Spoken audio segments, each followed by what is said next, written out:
បាទជំរាបសួរបងប្អូនអរគ្នាក្នុងវីដេអូមួយនេះខ្ញុំនឹងបង្ហាញពីរបៀបក្រាលឈើដែលយើងអាចក្រាលនៅផ្ទះយើងក៏បានឬក៏ផ្ទះទូចដែលអង់គ្លេសគេហៅថា shed មុននឹងយើងចាប់ផ្ដើមយើងត្រូវការសម្ភារៈអញ្ចឹងហើយខ្ញុំបាទទៅផ្សារឡូនឹងឲ្យបងប្អូនអាចទៅផ្សារឡូក៏បានឬក៏ Home Depot ក៏បានដែរវាដូចតែគ្នាទេដំបូងឡើងយើងទៅមើលឈើយើងមានច្រើនអញ្ចឹងហើយយើងអាចរើសទៅយើងចង់បានមួយណាយើងរើសមួយហ្នឹងទៅហើយតម្លៃវាក៏ខុសៗគ្នាដែរខ្លះវារៀងថោកជាងខ្លះអញ្ចឹងហើយមានបងប្អូនណាចូលចិត្តពណ៌មួយណាយើងអាចទិញពណ៌មួយហ្នឹងបានបាទបន្តមកទៀតយើងត្រូវការអង់គ្លេសគេហៅថា underlayment support the locking of the tile and then give it stability to hold it together បាទហើយមួយនេះដែរគេហៅថា laminate install kit មួយនេះយើងត្រូវការវាដើម្បីវាយឈើយើងឲ្យហាប់ចូលគ្នាបាទបន្តមកទៀតយើងត្រូវការម៉ាស៊ីនកាត់ឈើវាមានច្រើនយ៉ាងអានេះគេហៅថា miter saw ឬក៏បងប្អូនអាចទិញ circular saw ក៏បានហើយបើថាយើងចង់ថោកយើងអាចទិញអាឈើយើងធម្មតាក៏បានដែរបាទហើយជាចុងក្រោយស្រោមដៃប្រយ័ត្នទៅពេទ្យហ្នឹងហើយចឹងអានេះគឺជា shed របស់យើងអញ្ចឹងយើងចាប់ផ្ដើមទាំងអស់គ្នាបាទដំបូងឡើងយើងត្រូវបោសសម្អាតវាឲ្យស្អាតពីព្រោះវាមានកលិះដីវាមានអីកតិចឈើអញ្ចឹងយើងត្រូវការបោសសម្អាតវាស្អាតសិនទៅមុននឹងយើងចាប់ផ្ដើម install laminate បាទហើយឈើដែលខ្ញុំកំពុងតែឈរលើហ្នឹង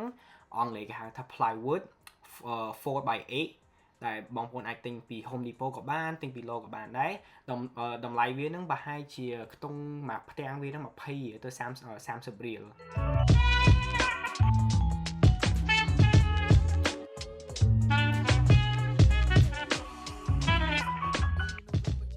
បោះហើយយើងផ្លុំវាស្អាតបន្តមកទៀតយើងចាប់ផ្ដើមក្រាល underlayment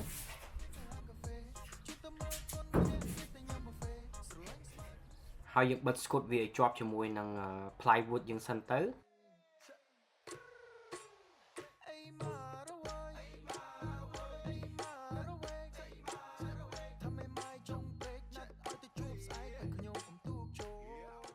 បើសិនជាយើងចង់ភ្ជាប់ underlayment ពីមួយទៅមួយគេមានឲ្យស្គត់នេះយើងអាចបកបានហើយយើងអាចភ្ជាប់ underlayment បាទ As you can see here we are done laying the underlayment Up next, we're gonna start installing the laminate.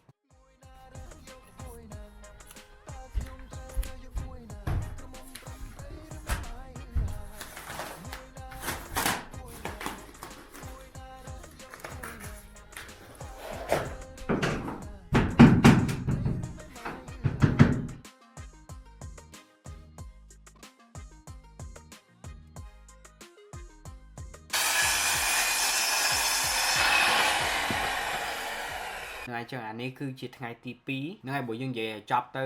យើង install នេះវាអត់សូវយ៉ាប់ប្រហែលទេ Just take your time and do it one by one As you can see here we are about 80% done with installing the laminate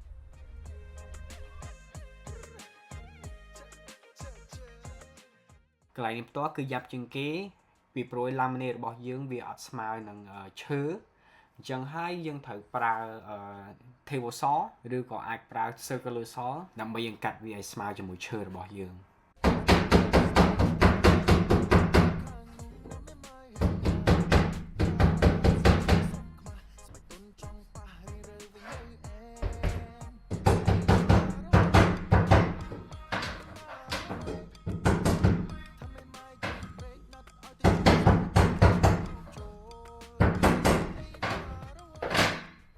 Okay, so we are done installing the laminate to our shed. Is it perfect? No, it's not, but it looks pretty good, at least to me.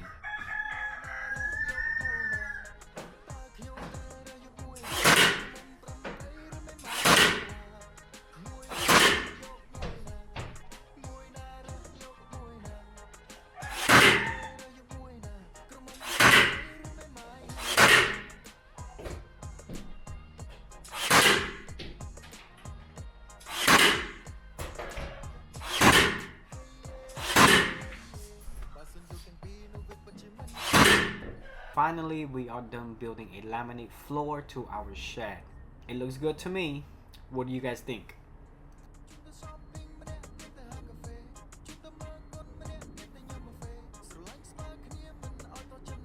បាទជើង shade របស់យើងគឺហើយយើងបានដាក់ floor បាទយើងនិយាយទៅយើងអាចធ្វើខ្លួនឯងបានទោះបីជាវាមិនអាចដូចថាស្អាតដូច professional done ក៏ប៉ុន្តែយើងអាច save a lot of money ហ្នឹងហើយអញ្ចឹងវីដេអូមួយនេះក៏ចាប់តែប៉ុណ្្នឹងដែរខ្ញុំបាទសូមអរគុណដែលបានតាមដានទស្សនាតាមពីដើមរហូតដល់ចប់បាទចូលចិត្តបាទ complete like comment and subscribe ហើយយើងនឹងជួបគ្នានៅវីដេអូក្រោយៗទៀតបាទអញ្ចឹងអូខេ bye bye thank you